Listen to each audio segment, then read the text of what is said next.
بسم اللہ الرحمن الرحیم۔ حدیث مبارکہ۔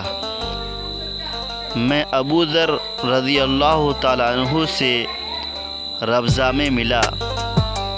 وہ ایک جوڑا پہنے ہوئے تھے اور ان کا غلام بھی جوڑا پہنے ہوئے تھا۔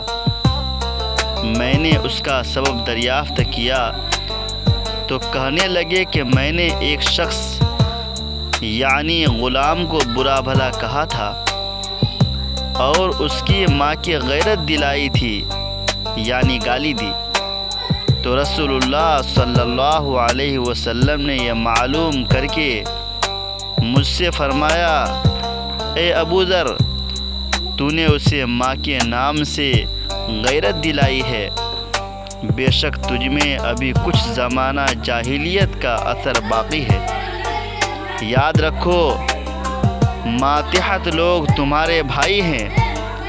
اللہ جل شانہ نے اپنی کسی مصلحت کی بنا پر انہیں تمہارے قبضے میں دے رکھا ہے، تو جس کے ماتحت اس کا کوئی بھائی ہو تو اس کو بھی وہی کھلائے جو آپ کھاتے ہیں، اور وہی کپڑا اسے پہنائے جو آپ پہنتے ہیں، اور ان کو اتنے کام کی تکلیف نہ دو کہ ان کے لیے مشکل ہو جائے، اور اگر کوئی سخت کام ڈالو تو خود بھی ان کی مدد کیا کرو۔ یہ حدیث نمبر 31 ہے۔